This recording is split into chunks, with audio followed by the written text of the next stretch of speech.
6 प्रश्न किए हैं। किम श्रेयः शास्त्र सारः कः स्वावतार प्रयोजनम किम कर्म केवताराश्य धर्मः कम शरणं गता। पहला प्रश्न किया कि मनुष्य का एकमात्र कल्याण का क्या साधन है।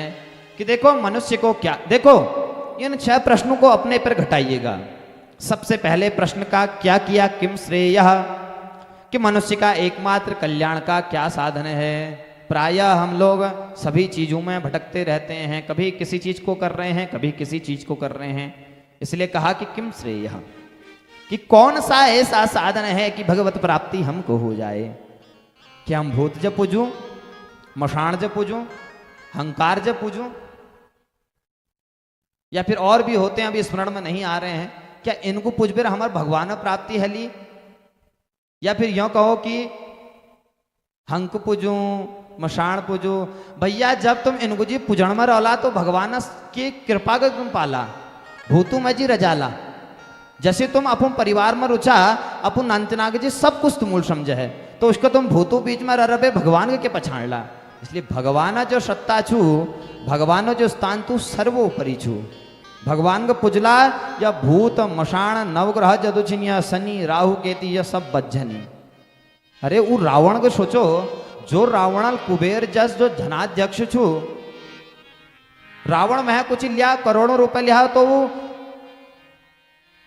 फटाफट डबलू को इसी दीची, नवग्रहों जत्ती बादवे धर रखी उसी धरची, उसमें सामर्थ्य ची भैया, वल यश तप कर रखी। रावण पे साधारण नहीं ची। जब वह भगवान शंकरा पूज करे, तपस्या करे, तो वह कहकर बलि नहीं दे। रावण कॉल किया मैं तुमको द्यों के, तो वह एक एक कना आपको फर काटना शुरू करा और भगवान समक्ष धर दे। भगवान प्रसन्न हो गई। तो यह छू तपस्या। तो इसलिए भगवान को पूजो, भगवान को पूजला सब तुम तोष संतोष सब तुसी धजल। भागवत जस कार्यक्रम होना, एक करबे पितृदोष भूत बाधा सब बच जाए। अरे यह समझो कि जब भगवान चर्चा होने वह भूतुक लग पे यस बल न कि जो अबेर वहां केला प्रकार प्रताड़ित कर सकनी। भगवान सत्ता जो छू सर्वोपरि छू। चल भगवान को पूजो, भगवान को पूजबे सब पूजी चल। एक सधे एक साधे सब सधे। और वो कौन, वो है भगवान की सर्वोत्तम सत्ता। वो आप किसी भी रूप में लो, रामावतार में लो, कृष्णावतार में लो, बलभद्रावतार में लो, परशुरामावतार में, नारायणावतार में, शिवावतार में, हनुमानावतार में, किसी को भी पूजो। एक सधे एक साधे सब सधे। और वो कौन, जिसे आप इष्ट कहते हैं। क्योंकि भगवान स्वयं कहते हैं कि मैंने प्रत्येक देवता को इस प्रकार का बल दिया है कि वह देवता आपको सब कुछ देने में समर्थ है। इसलिए इधर उधर मत भटक के एक को ही साध करके आप सब कुछ मनोवांछित फल को प्राप्त कर सकते हैं। दूसरा प्रश्न हुआ शास्त्र सारः कह, कि हे भगवान, हे सूत जी, हमने शिव पुराण सुनते हैं तो शिव में शिव की महत्ता है, देवी भागवत सुनते हैं तो उसमें देवी की महत्ता है, भागवत सुन रहे हैं तो उसमें कृष्ण की महत्ता है।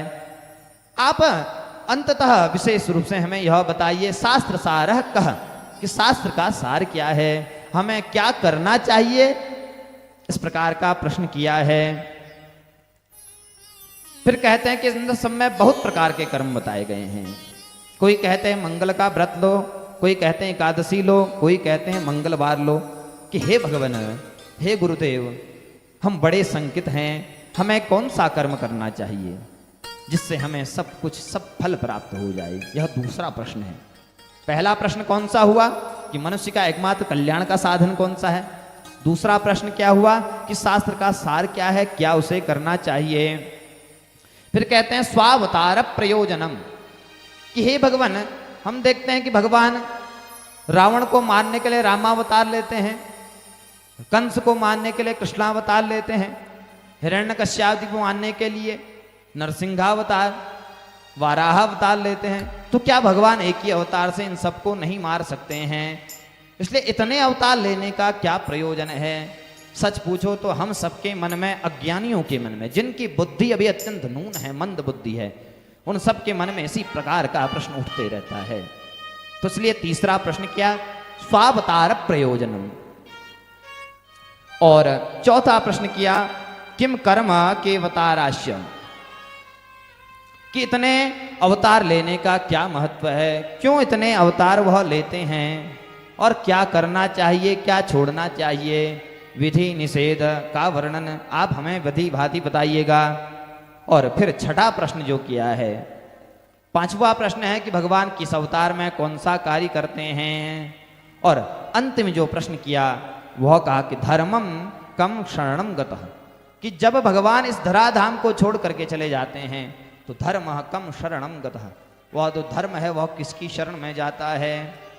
अब इन्हीं 6 प्रश्नों पर श्रीमद् भागवत कथा का आरंभ होता है।